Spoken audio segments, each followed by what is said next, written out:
हम्म, ठीक है ना।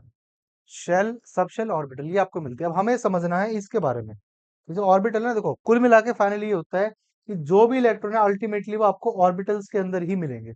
अब आपको पता होगा ऑर्बिटल का लॉजिक क्यों दिया गया। बोहर ने कहा था ऑर्बिट के बारे में। बोहर ने किसके बारे में कहा था? ऑर्बिट के बारे में। और ऑर्बिट का जो रेडियस है बेटा वो क्या होता है?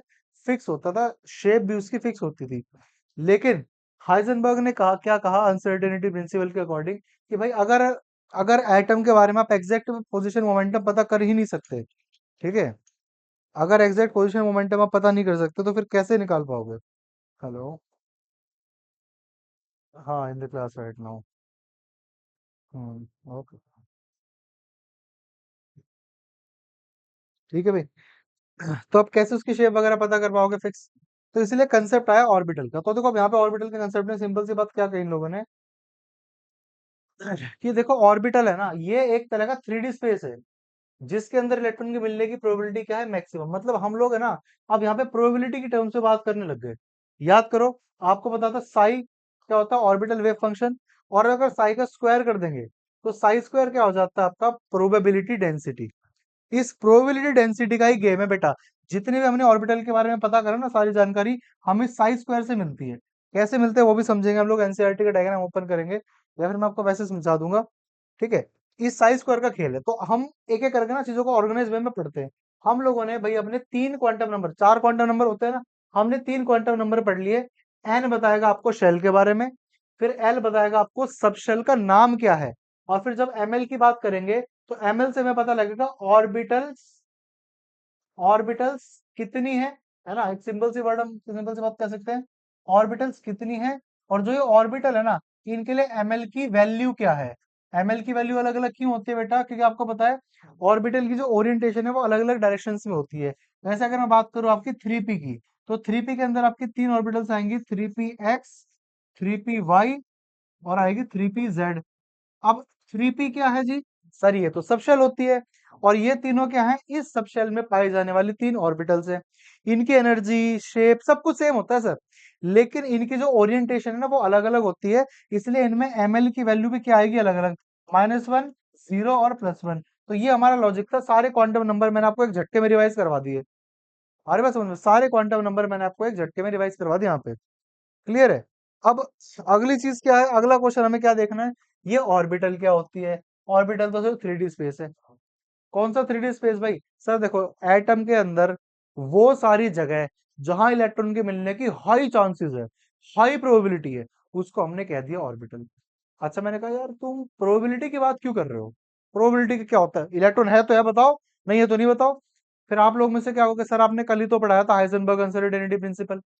वो कहता है कि हम इलेक्ट्रॉन के बारे में साइमल्टेनियसली एग्जैक्ट मोमेंटम और उसका एग्जैक्ट पोजीशन पता ही नहीं कर सकते। तो हम एग्जैक्टली कैसे बता देंगे इलेक्ट्रॉन के बारे में? इसलिए एग्जैक्ट नहीं बता सकते ना, तो सर चांसेस के बारे में तो बात कर सकते हैं। तो इसलिए क्या होता है, इसलिए हमने क्या करा यहाँ पे, एक सेकंड, इसलिए हम लोगों ने भाई क्या करा, हमने ग्राफ बनाए थे बेटा। ग्राफ किस किस के बीच में बनाए? ग्राफ बनाया गया, एक सेकंड, ठीक है, ग्राफ बनाया साई स्क्वायर वर्सेस आर का ग्राफ। दिख रहा है बोर्ड पे ना? हाँ दिख रहा है। साई स्क्वायर वर्सेस आर का हमने ग्राफ बनाया, और ग्राफ हमारे कुछ इस तरीके से है। देखो ऐसे, इस तरह से हमारा कुछ ग्राफ आया, इवन ऐसा भी नहीं आया। रिस्पॉन्ड टू कैसे करेंगे, छोड़ो। ठीक है ना, ऐसा हमारा ग्राफ आ गया। आ रही बात समझ में? यहाँ से क्या पता लग रहा है, ये जो आर है ना बेटा, आर, ये आर किसको डिनोट करता है? ये आर डिनोट करता है distance from the nucleus, distance from nucleus. और साइज स्क्वायर आपको पता ही है, ये है प्रोबेबिलिटी डेंसिटी हमारी। अब हमने क्या देखा, जब हम लोग न्यूक्लियस पे है ना, तो देखो प्रोबेबिलिटी बहुत ही, मतलब प्रोबेबिलिटी है ही नहीं, इलेक्ट्रॉन के मिलने का कोई चांस ही नहीं है। पर जैसे जैसे आप इसके न्यूक्लियस के अंदर आगे बढ़ते जाओगे, एक ऐसी जगह आएगी, एक ऐसा एरिया आएगा जहां पे एकदम से जो प्रोबेबिलिटी डेंसिटी है वो बहुत ज्यादा हाई हो गई। और कुछ एक रीजन तक आपकी प्रोबेबिलिटी डेंसिटी हाई रही, इतने रीजन तक। तो हमने बेटा क्या करा, न्यूक्लियस के अंदर, मतलब एटम के अंदर न्यूक्लियस से इस डायरेक्शन में चले, इस डायरेक्शन में चले, और फिर हमें क्या मिला, चलते चलते एक ऐसा एरिया आया जहां पे इलेक्ट्रॉन के मिलने के चांस बहुत हाई है। फिर हम इस डायरेक्शन में गए ऊपर की तरफ, वहां भी हमें सेम ग्राफ मिला। फिर हम इस तरफ गए, फिर हम इस तरफ गए। तो ऐसे कर करके क्या हुआ, हमने एटम के अंदर जगह जगह अलग अलग जगह पे साई स्क्वायर वर्सेस आर के ग्राफ को बनाया, और वहां से हमने इंटरप्रेट करा कि कहाँ कहाँ इलेक्ट्रॉन के मिलने के चांस हाई है, कहाँ कहाँ लो है, और कहाँ कहाँ बिल्कुल चांस जीरो है। इस तरह कर करके हमने चांसेस के बेसिस पे सभी ऑर्बिटल की बेटा शेप बताई। बहुत मेहनत लगी, लेकिन चलो हमने शेप बता दी। आ रही है आपका बात समझ में? इस तरह करके हमने शेप बताई थी यहाँ पे ऑर्बिटल्स की। ठीक है भी। अच्छा, जहां पे इलेक्ट्रॉन के मिलने के चांस बहुत ज्यादा हाई होते हैं, वो तो क्या हो गया आपका ऑर्बिटल। पर जहां चांसेस मिलने के क्या होते हैं, बिल्कुल ना के बराबर है, फिर नो, कोई चांस नहीं होता, उसको बेटा बोल देते हैं नोड। तो नोड एक पॉइंट, लाइन या फिर प्लेन या फिर 3D सरफेस है, जहाँ पे और न्यूक्लियस के चारों तरफ जहाँ पे मिलने की प्रोबेबिलिटी क्या होती है, जीरो। तो जहां इलेक्ट्रॉन मिलेगा ही नहीं, उसको बोल दिया नोड, और जहां मिलने के हाई चांस है उसको बोल दिया ऑर्बिटल। फिर देखो यहाँ पे लिखा हुआ है कि न्यूक्लियस और इन्फिनिटी को हम लोग नोड नहीं मानते, क्योंकि वहां तो बिल्कुल इलेक्ट्रॉन मिलने के बिल्कुल चांस होते ही नहीं है। वहां पे साई स्क्वायर जीरो का अप्रोच करता है, न्यूक्लियस पे और इन्फिनिटी पे, ठीक है ना। फिर यहाँ पे नोड के बारे में कुछ इन्फॉर्मेशन दी है, याद आपको होनी चाहिए कि नोड जो है वो दो तरीके से निकाल सकते हैं, रेडियल नोड्स और एंगुलर नोड्स। अभी भी एक बच्चा क्लास में आया है, अभी देखते हैं कौन है, कौन मेरा महान। अच्छा, कृति का बेटा है, देखो। ठीक है भाई, एक सेकेंड।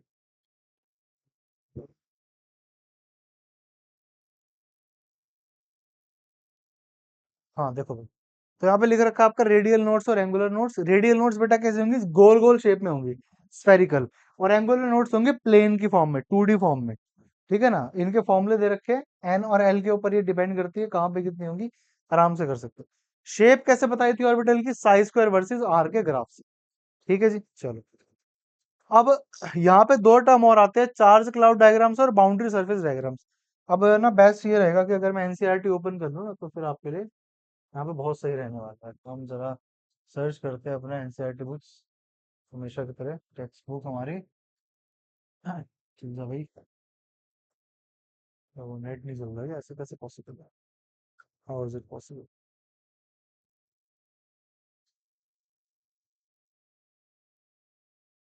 एक सेकंड, ये राउटर तो जस्ट इसके नीचे रखा हुआ है। राउटर तो ठीक है, देखो। क्लास अपनी भाई कौन सी है बता दो, 11th। सब्जेक्ट आपको बताइए, हम लोग केमिस्ट्री पढ़ रहे हैं, और बुक हमारी पहली है। और पहली बुक के अंदर हमारा एक सेकंड, सो कुछ एनसीईआरटी की साइड में दिक्कत आ रही है। कोई नहीं, हम ऐसे देख लेते हैं चीजों को। देखो, हाँ जी बोलो। हाँ हाँ, देखो वेव, हाँ वेव उसको माना जाता है, मतलब इलेक्ट्रॉन जैसे ना, आपने देखा है कभी उस पे, आपने डाउनलोड करी है कोई इमेज, वो कोई ऐप डाउनलोड करते हैं गूगल प्ले स्टोर पे। तो उस पे क्या होता है, जब तक ऐप, जैसे मान लो यहाँ पे 100 MB की ऐप है, तो ना उसमें ऐसे लाइन से बने रहते हैं, फिर ऐसे ऐसे करके वो वेव चलती है ना। या तो कभी कोई ऐप डाउनलोड करके देखना प्ले स्टोर से, तो वैसे ही इलेक्ट्रॉन मूव करता है। हाँ हाँ हाँ हाँ हाँ हाँ।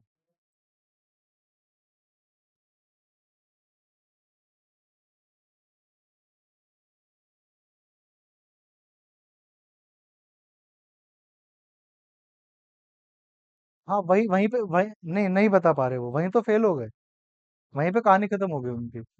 हाँ बोहर के मॉडल देखो, हाँ बोहर ने क्या करा, बोहर ने जो हाइड्रोजन स्पेक्ट्रम था ना, मेनली उसको एक्सप्लेन किया था, हाइड्रोजन स्पेक्ट्रम को। फिर वहां पे उसने रेडियस का फॉर्मूला भी दिया, जो कि लगभग लगभग एवरेज में एक्यूरेटली, मतलब थोड़ा बहुत ठीक बता देता है। भाई एक ही इलेक्ट्रॉन है, उसकी इतनी ज्यादा वेव नहीं होती हाइड्रोजन के अंदर। जहां पे आपकी ऑर्बिटल का साइज बड़ा होगा ना, वहां पे वेव नेचर ज्यादा ऑब्जर्व होगा। छोटी सी ऑर्बिटल होती है हाइड्रोजन के अंदर, तो उतना वेव नेचर होता नहीं है, तो लगभग एक थोड़ा बहुत वो फेयरली बता देता है, लेकिन एग्जैक्टली क्लियर आंसर नहीं दे पाएगा वो। और आप देखोगे मैं क्वांटम मैकेनिकल मॉडल पढ़ा रहा हूँ, आपको वेव के बारे में बताऊंगा ही नहीं कुछ भी। ठीक है, ये एनसीईआरटी को पता नहीं भाई क्या हो गया, हम लोग इसमें देखने क्या वाले थे। चलो कोई नहीं, इसको छोड़ते हैं। ठीक है, नोट्स पे ही आते हैं। नोट्स के अंदर तो इलेक्ट्रॉन को याद रखना कि कभी भी ऐसे सीधा नहीं चलेगा, वो लहराते हुए चलेगा भाई, समझ में आ रही है बात, वो लहराते हुए चलेगा इलेक्ट्रॉन। ठीक है, इसी चक्कर में क्या हुआ कि अब तो हम लोग इलेक्ट्रॉन की एग्जैक्टली पोजीशन की बात तो कर नहीं सकते, आपको पता लग गया। तो इसलिए हम लोग क्या करते हैं, कुछ ना चार्ज क्लाउड डायग्राम से बना के देखते हैं। कैसे बनाना चार्ज क्लाउड डायग्राम, जो प्रोबेबिलिटी है ना इलेक्ट्रॉन के मिलने की, उसको डॉट के फॉर्म में दिखाओ, जहां जहां इलेक्ट्रॉन के मिलने के चांस ज्यादा है, वहां पे ज्यादा ज्यादा डॉट्स लगा दो। सिंपल सी बात है। ठीक है। ऐसे मान लो ये है, मैं डॉट लगा रहा हूँ, थोड़े बड़े डॉट ले लेता हूँ वरना तो दिक्कत हो जाएगी। जैसे डॉट है, यहाँ पे इलेक्ट्रॉन के मिलने के चांस ज्यादा है, तो डॉट की डेंसिटी में ज्यादा कर दूंगा। ऐसे गोला बना दूंगा, समझ में आ गया? जहाँ पे चांसेस ज्यादा वहाँ पे ज्यादा डॉट लगा दूंगा, और जहाँ पे चांसेस कम है वहाँ पे कम कम से डॉट लगा दो। समझ रहे हो? जहाँ पे चांस ज्यादा वहाँ पे ज्यादा डॉट कर दो। इस तरह कर करके तो यहाँ से क्या हमें आइडिया सा लग जाएगा। आइडिया ये लगेगा कि सर फिर हम क्या करेंगे, ये हो गया हमारा चार्ज क्लाउड डायग्राम। फिर हम बना देंगे बाउंड्री सरफेस डायग्राम्स। फिर जहाँ पे चांसेस ज्यादा है ना मिलने के, उसको एक इमेजिनरी बाउंड्री में हम कवर कर देंगे ऐसे करके। तो ये हमारी वन एस हो गई, ये वन एस की शेप हो गई। ऐसे कर करके हमने शेप निकाली थी ऑर्बिटल की। साई स्क्वायर वर्सेस आर का ग्राफ बनाओ, उससे जगह जगह प्रोबेबिलिटी पता कर लो। जहां जहां प्रोबेबिलिटी ज्यादा है वहां पे डॉट्स की डेंसिटी ज्यादा आएगी, और बस उसी को हम बाउंड्री बना के और कवर करके अपना शेप देख लेंगे क्या आ रही है निकल के। That's it. तो ये सारा काम हमने यहाँ पे कर लिया था। आ रही बात समझ में? ये देखो हमने जहाँ पे डेंसिटी ज्यादा थी वहां पे ना ऐसे सर्कल बना दिया, बाउंड्री सरफेस डायग्राम। अभी एग्जैक्टली तो बिल्कुल 100% प्रोबेबिलिटी के साथ तो बात नहीं कर सकता, लेकिन इट इज फेयरली एक्यूरेटली, मतलब थोड़ा सा ठीक ठाक बता देगा, आपको रिजल्ट दे देगा। शेप पता लग जाएगी हमें एग्जैक्टली, एग्जैक्ट बिल्कुल एक्यूरेट साइज नहीं पता लगेगा, पर शेप तो क्लियर हो ही जाएगी। और शेप की बात अगर कर रहे हैं तो हम लोग तीन हमारे ऑर्बिटल्स जो हैं उनकी शेप्स एनसीईआरटी के सिलेबस में दी हुई है। तीनों को हम एक एक करके डिस्कस करते हैं। और देखो यहाँ पे हमारा गूगल का चलना बहुत ही इंपॉर्टेंट है, तो लेट्स सी।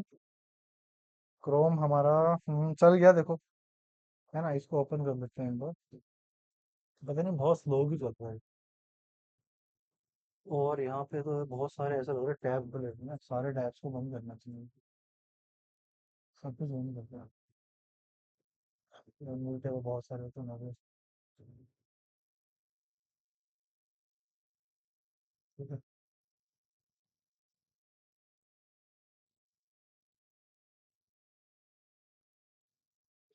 तो दोबारा से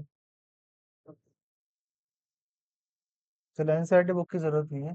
हम लोग यहाँ पे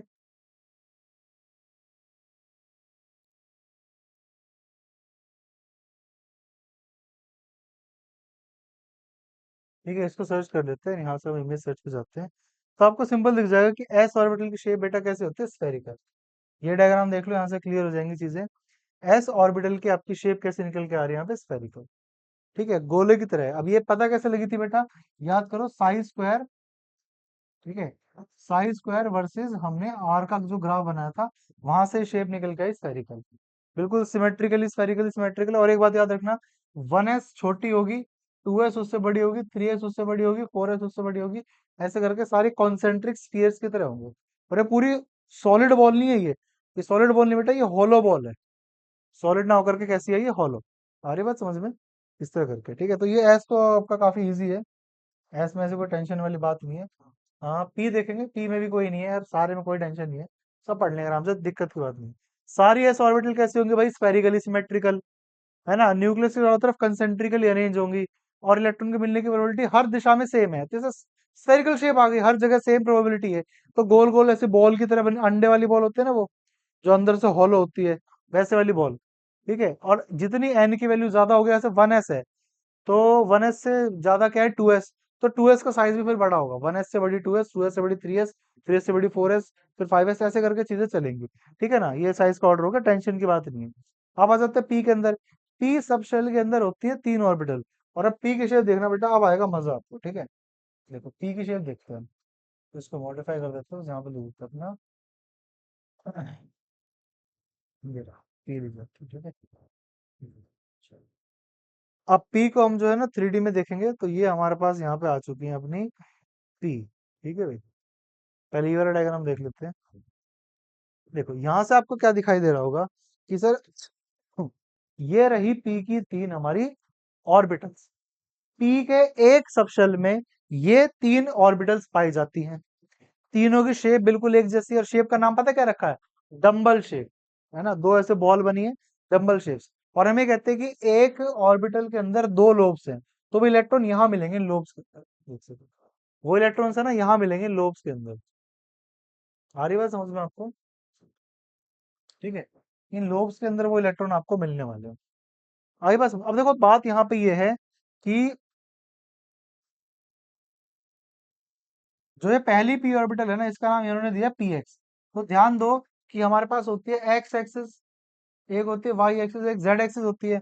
तो पीएक्स के अंदर क्या है कि जो दो लोब्स है ना पीएक्स के, वो एक्स के ऊपर होंगे एग्जैक्टली ऐसे करके, एक्स एक्सिस है ना, एक्स एक्सिस इन दो लोब्स के आरम पार जाएगी।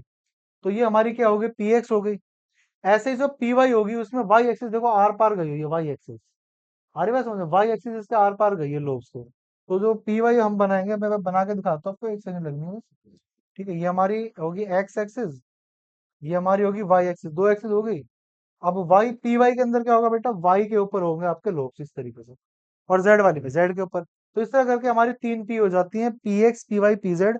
तीनों की शेप सेम है सर, तीनों की एनर्जी बिल्कुल सेम है सर।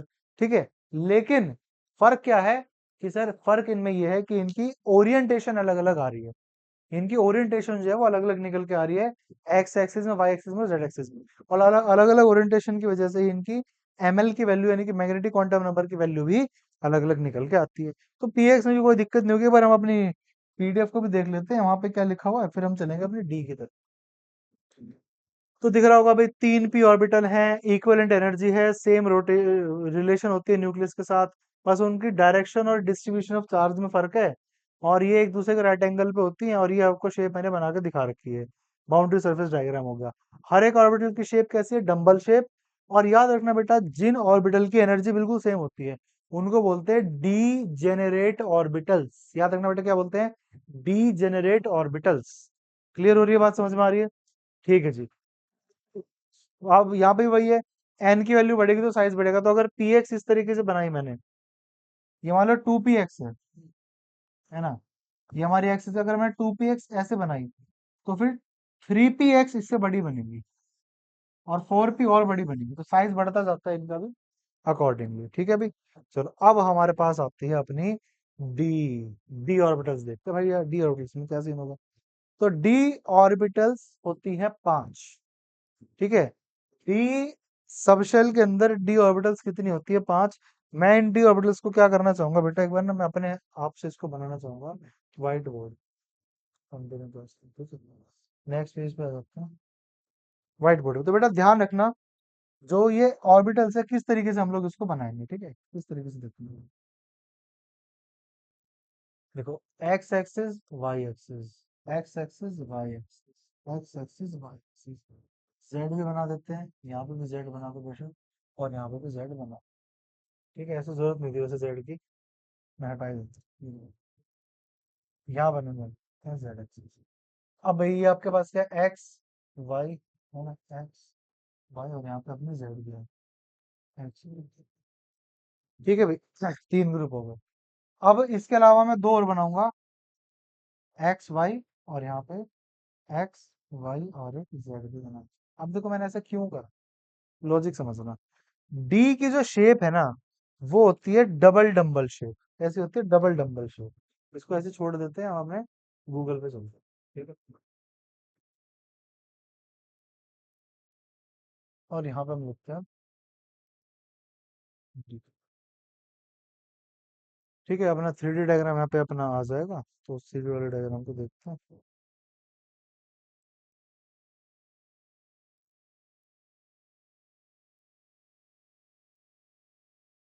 अच्छा सा डायग्राम है कि ये भी है वैसे तो, ठीक है ना।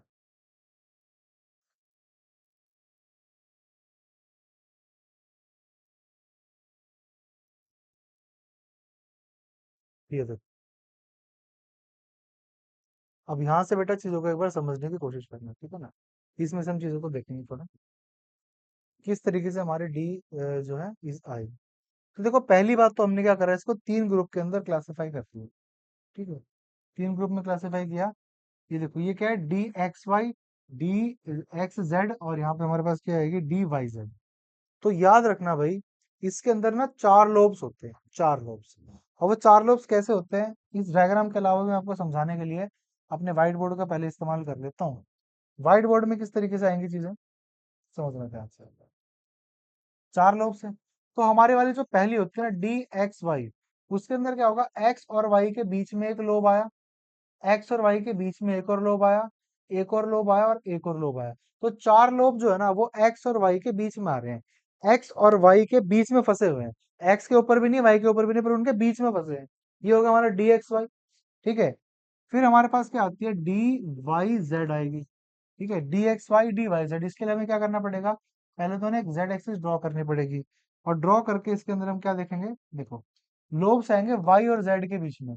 तो ये अपनी वाई है और ये अपनी क्या है, जेड है। ठीक है, तो देखो वाई और जेड के बीच में एक लोब आया, वाई जेड के बीच में एक लोब आया, वाई जेड के बीच में एक लोब और वाई जेड के बीच में। इस तरीके से अब इसमें को डिफरेंशिएट कैसे करेंगे भाई, तो यहाँ पे आप नोटिस कर पाओगे कि पहले वाले केस में ना ये इस प्लेन में आ रहे हैं, एक्स वाई प्लेन में, परंतु यहाँ पे ये वाई जेड प्लेन के अंदर आ रहे हैं, समझ रहे हो। एक केस में तो ऐसे है, एक केस में यूं है, समझ रहे हो बात को, और एक केस में ऐसे आ जाएगा। ये तो ये हो गया D X Y D Y Z, और ये क्या होगा हमारा D Z X. Z X में क्या होगा, जेड और एक्स के बीच में लोग बनेंगे, जेड एक्स के बीच में, जेड एक्स के बीच में, जेड एक्स के बीच में, जेड एक्स के बीच में।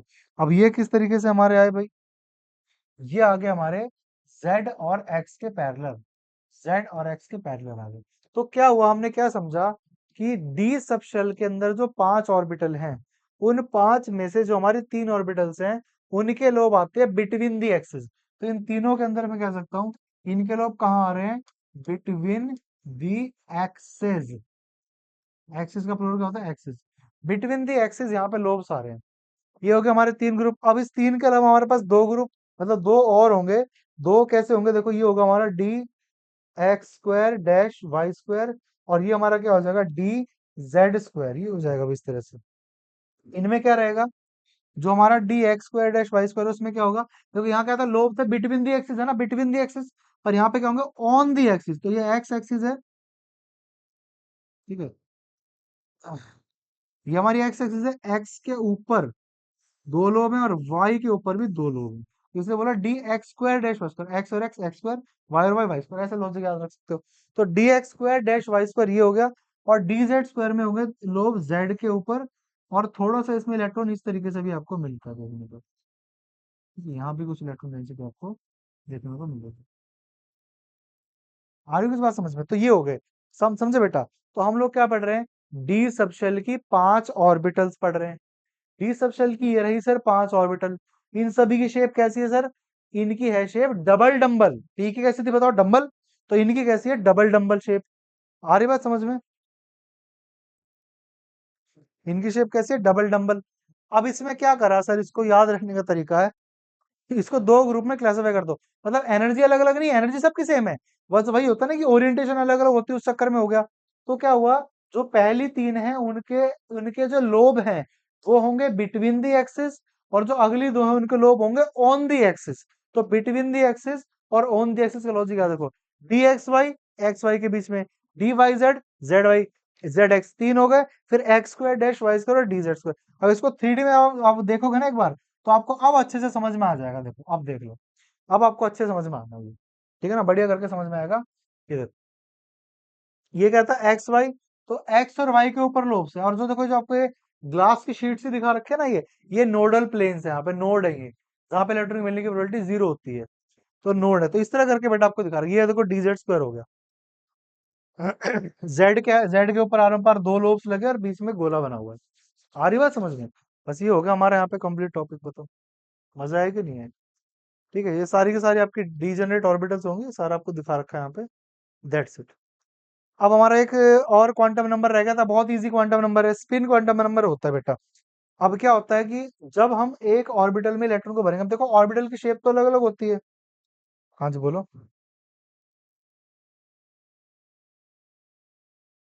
क्या, शेप लेस नहीं है, ऐसे देखो एस पी डी एफ सबकी शेप होती है। गूगल इमेज सर्च करके आप शेप देख सकते हो। 3 की तो मैंने, देखो कॉप जितना जितना हम आगे बढ़ेंगे ना, उतनी शेप्स कॉम्प्लिकेटेड हो जाएंगी। अब ये 3 आसान वाली थी ना, इसलिए 3 सिलेबस में दे रखी है हमारे। फिर भी हम S P D F F की भी बता सकते हैं। एफ के बाद फिर शेप्स काफी कॉम्प्लिकेटेड हो जाती है, उनका भी पता करा है कंप्यूटर्स वगैरह की हेल्प से। वही साइज स्क्वायर वर्सेस आर का ग्राफ बना बना के हमने इस चीजों को इंटरप्रेट करा हुआ है, लेकिन थिंग्स बिकम्स कॉम्प्लिकेटेड। तो 11th क्लास के लेवल पे तो इतना ही सफिशिएंट होता है। हाँ शेप सबकी होंगी, बिना शेप का तो बिना शेप का तो कोई लॉजिक होगा ही नहीं ना, कुछ तो शेप आएगी ही। सबसे सिंपल ऐसी होती है। ठीक है, ये होगा। चलो, अब स्पिन क्वांटम नंबर की बात कर लेते हैं। देखो ऑर्बिटल की सबकी शेप अलग अलग आती है, तो हम सिंपल एक काम करते हैं, शेप वे बनाने की बजाय ऐसे मुझे एस को रिप्रेजेंट करना है, तो एस के लिए ना मैं एक ऑर्बिटल को ऐसे दिखा दूंगा, ये हो जाएगी हमारी 1s। फिर मान लो मुझे पी को रिप्रेजेंट करना है, तो मैं 2p को इस तरह से दिखाऊंगा। ये बनाया मैंने, और टेढ़ा बना देना, टेढ़ा नहीं बनेगा, बिल्कुल एक ही लेवल पे बनेगा। ठीक है, ये होगा हमारा 2p। तो यहाँ पे हमारे पास 2px 2py 2pz बन जाएगा। तो हम क्या करते हैं, ऑर्बिटल्स को ना बॉक्स के थ्रू रिप्रेजेंट कर देते हैं, और फिर अगला काम होता है उसके अंदर इलेक्ट्रॉन को रखना। आपको पता है एक ऑर्बिटल में दो ही इलेक्ट्रॉन आ सकते हैं। अब आप कहोगे सर दो इलेक्ट्रॉन तो सर नेगेटिव चार्ज होता है ना, वो कैसे टिकेंगे? तो एक्चुअल में क्या होता है, हमें क्या करना होता है, हर एक इलेक्ट्रॉन का, जैसे इलेक्ट्रॉन है ये, तो इस इलेक्ट्रॉन के ना, इस इलेक्ट्रॉन की क्या होती है, रोटेशन होती है इस तरह से, एक्सिस पे रोटेट करता है ये। तो याद रखना रोटेशन के हिसाब से इसका मैग्नेटिक मोमेंट होता है, जो तो होता है हमारा एन आई ए। एन तो लगाने की जरूरत नहीं है यहाँ पे, आई ए।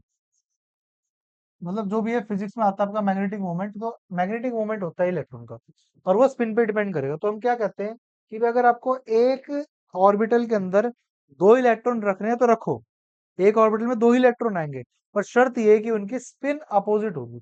अगर एक इलेक्ट्रॉन कैसे स्पिन कर रहा है, एंटी क्लॉकवाइज, तो दूसरा वाला इलेक्ट्रॉन कैसे स्पिन करेगा, वो करेगा अपनी क्लॉकवाइज। आ रही बात समझ में? तो सिंपल सी बात है, हमने जो स्पिन क्वांटम नंबर है उसकी दो ही वैल्यू होती है, एक तो होती है प्लस हाफ और एक वैल्यू क्या होती है, माइनस हाफ। प्लस हाफ बेटा किसको रिप्रेजेंट करेगी, क्लॉकवाइज स्पिन को या फिर स्पिन अप को, और माइनस हाफ रिप्रेजेंट करेगी एंटी क्लॉकवाइज स्पिन को, और इसको स्पिन डाउन भी बोल देते हैं। और एक ऑर्बिटल में जब इलेक्ट्रॉन दिखाते हैं, देखो जो स्पिन अप वाला है यानी कि क्लॉकवाइज वाला है, उसको ऐसे करके दिखा देंगे, अब आधी एरो लगा के, और जो दूसरे वाला है उसको हम ऐसे करके दिखा देंगे। हालांकि ऐसे गलत भरा है मैंने, बट ऐसे करके दिखा देते हैं। एस में फिल कर देता हूँ, यहाँ पे तो भरना नहीं चाहिए था। एस में फिल कर देते हैं, देखो इस तरीके से। आगे होगा तो ये स्पिन क्वांटम नंबर हो गया, बस अपना दैट्स इट, टेंशन फ्री। ठीक है ना, चलो। अब ये हमारा सेकंड लास्ट है, फिर लास्ट टॉपिक कह सकते हो, ये हमारा टॉपिक रह गया, इसको हमें पढ़ना है। What's the time now? कर लेते हैं, ठीक है, फटाफट से चीजों को समझ लेते हैं हम लोग।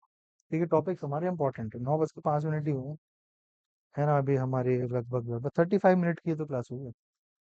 ठीक है, मजे से सारी चीजों को पढ़ते हैं, समझते हैं क्या लिखा हुआ है। देखो, देखो बेटा, एक सिंपल सी बात मैं आपको बताऊं, टॉपिक हमारे सामने आ गया, एनर्जीज ऑफ ऑर्बिटल्स। ठीक है, टॉपिक आ गया। टॉपिक के अंदर हमें सबसे पहले तो समझना पड़ेगा क्या, कि जो ऑर्बिटल है उनकी एनर्जी अलग अलग क्यों होगी, है ना, एनर्जी अलग अलग होने का क्या रीजन है। होता क्या है कि एटम के अंदर आपको पता है ऑलरेडी कि नीचे ना सबसे मतलब अंदर की तरफ एक न्यूक्लियस होता है। ठीक है, और न्यूक्लियस के बाहर आपको मिलेंगे शेल्स। ठीक है, क्या मिलेंगे आपको इसके बाहर, शेल। शेल के अंदर सबशेल, सबशेल के अंदर ऑर्बिटल, ऑर्बिटल के अंदर होते हैं इलेक्ट्रॉन। अब इलेक्ट्रॉन को लगातार न्यूक्लियस अपनी तरफ खींचता रहता है, इलेक्ट्रॉन को न्यूक्लियस खींचता रहेगा। तो मतलब जितने भी शेल्स, सबशेल वगैरह, सबको सभी को न्यूक्लियस अपनी तरफ खींचने लग रहा है।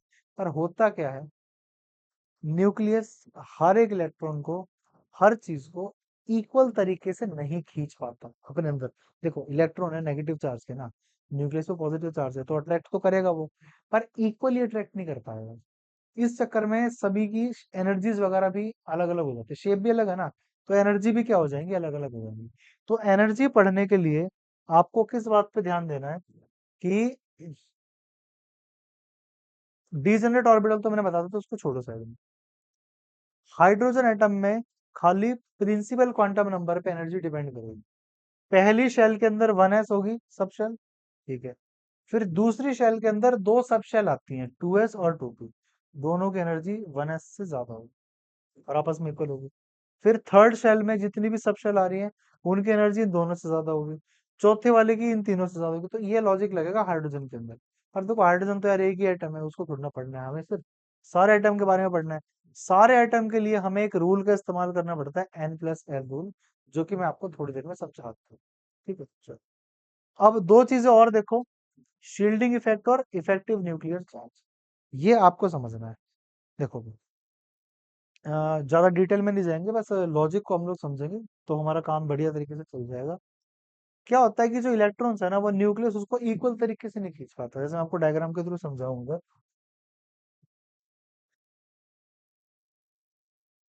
तो ध्यान से देखो, ये अपना न्यूक्लियस है, ये हमारी पहली शेल होगी, दूसरी शेल होगी। तो क्या होता है, इनके अंदर आपको मिलेंगे इलेक्ट्रॉन्स भाई, है ना, इलेक्ट्रॉन्स मिलेंगे। तो यहाँ भी इलेक्ट्रॉन है, बाहर भी इलेक्ट्रॉन है, समझ रहे बात को? इस तरह से इलेक्ट्रॉन मिलेंगे और न्यूक्लियस इनको क्या कर रहा है, खींचने लग रहा है।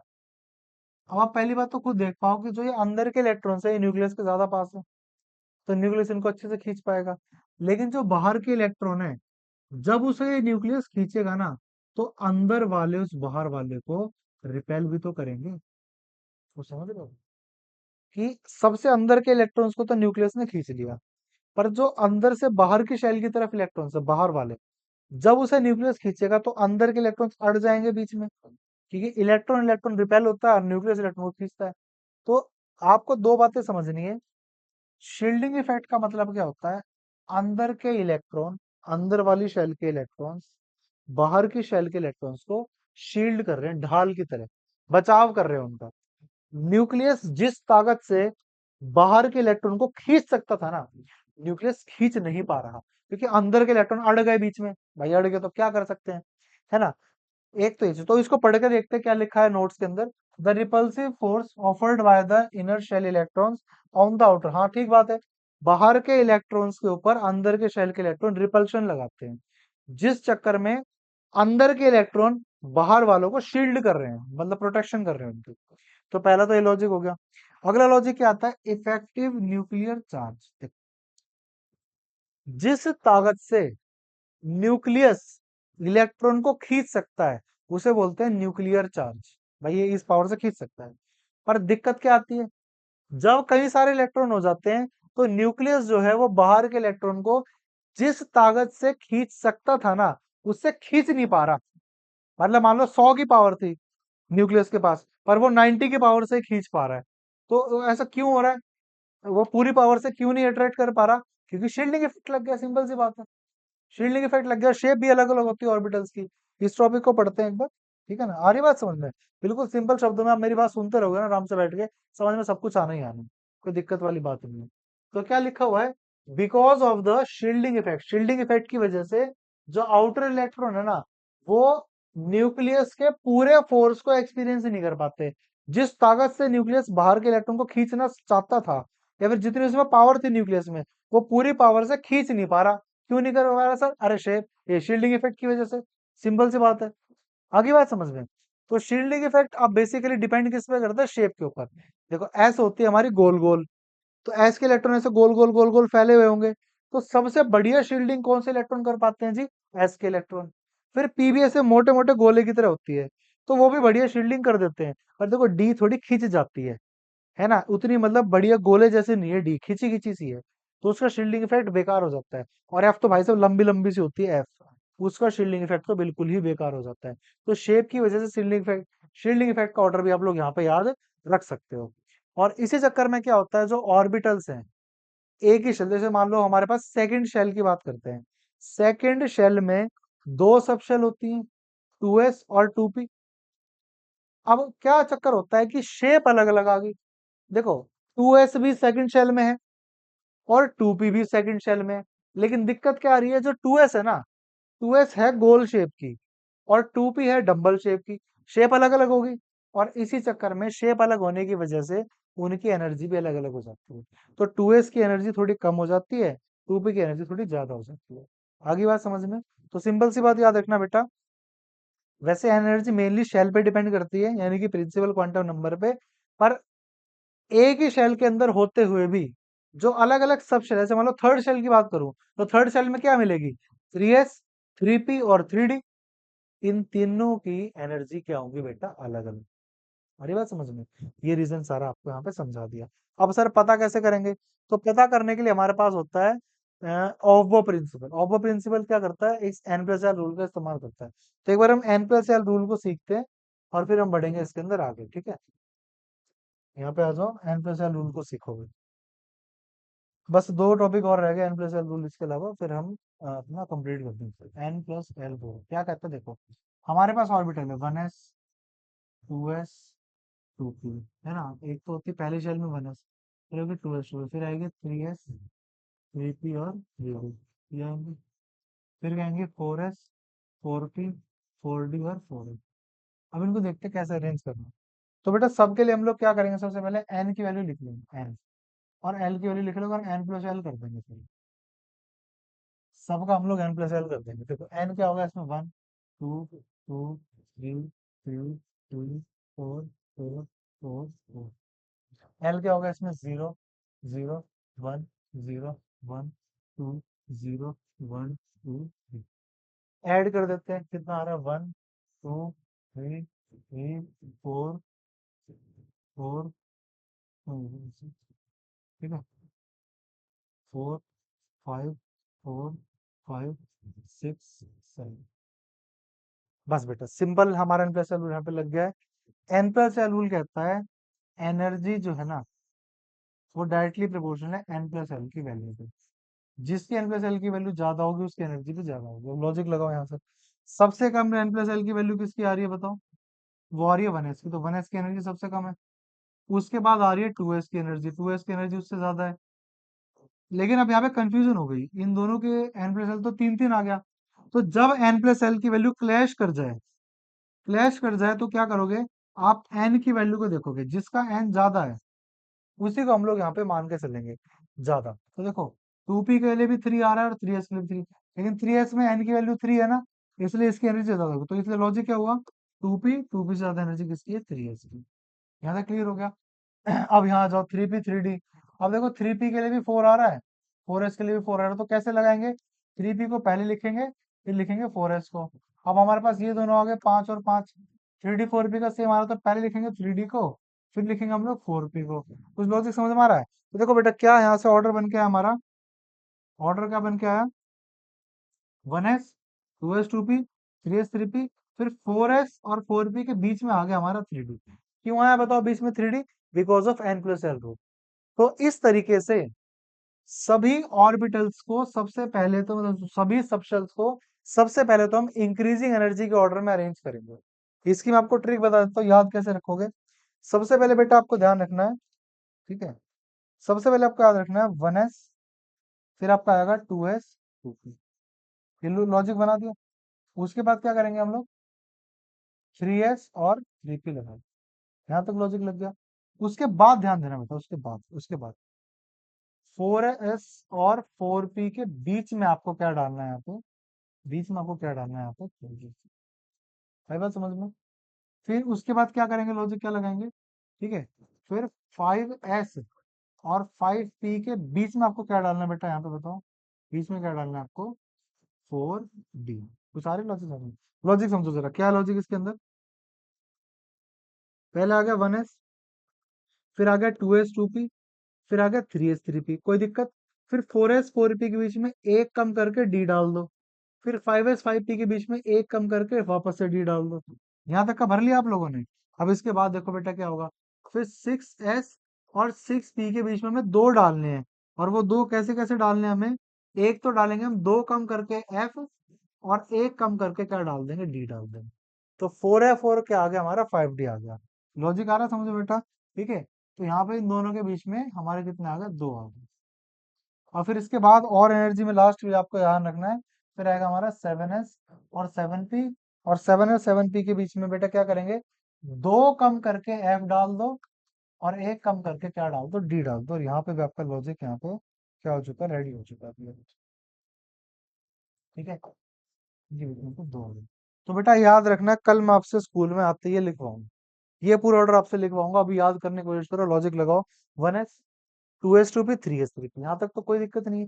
फिर 4s 4p के बीच में एक कम करके d, 5s 5p के बीच में एक कम करके d। यहाँ तक क्लियर हो गया? फिर 6s 6p के बीच में दो कम करके f और एक कम करके d, और 7s 7p के बीच में दो कम करके f एक कम करके d। बस ये ध्यान रखो बेटा, पूरा लॉजिक, पूरी की पूरी, बेटा गारंटी देता हूँ पूरी की पूरी पीरियोडिक टेबल इसके बेस पे आपसे लिखवा दूंगा सारी। 118 के 118 एलिमेंट इसमें भर के दिखाएंगे हम। यही हमारे इलेक्ट्रॉनिक कॉन्फ़िगरेशन का बेसिस है। और इलेक्ट्रॉनिक कॉन्फ़िगरेशन बहुत बहुत बहुत ज्यादा इंपॉर्टेंट टॉपिक है केमिस्ट्री का। आ रही है बात समझ में, नहीं आ रही? ये लॉजिक बेटा आपको बहुत ही अच्छे से ध्यान रखना ही रखना है टेनिकोस। चाहे इसका स्क्रीनशॉट ले लो या जो मर्जी कर लो, स्क्रीनशॉट ले लो सभी बच्चे चाहे तो, ठीक है। लेकिन ये वाला लॉजिक बेटा आपको बहुत ही अच्छे से याद रखना है टेनिकोस में। ग्रुप में फोटो भेज देते हैं दोनों को। ठीक है भाई,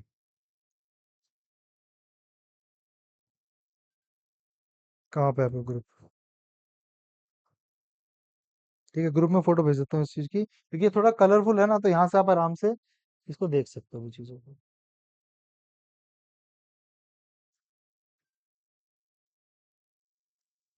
क्लियर है? आ रहा है बेटा बात समझ में सभी लोगों को?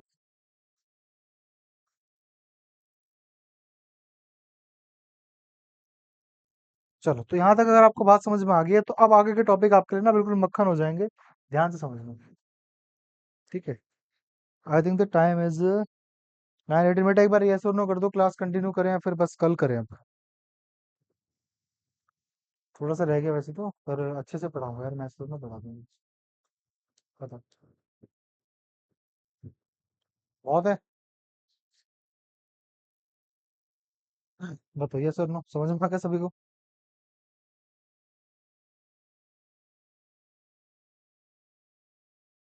बताओ कंटिन्यू करना है कि बहुत है बस?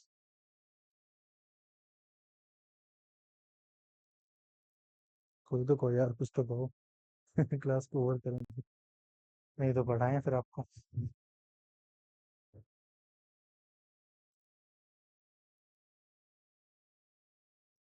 वो बात है। ओवर कर देते हैं, चलो ठीक है भाई। है ना? ये आधी घंटे की क्लास और लगेगी बस, और वहाँ पे हमारा सारा क्लियर हो जाएगा। ठीक है। So take care everyone. मिलते हैं हम लोग कल।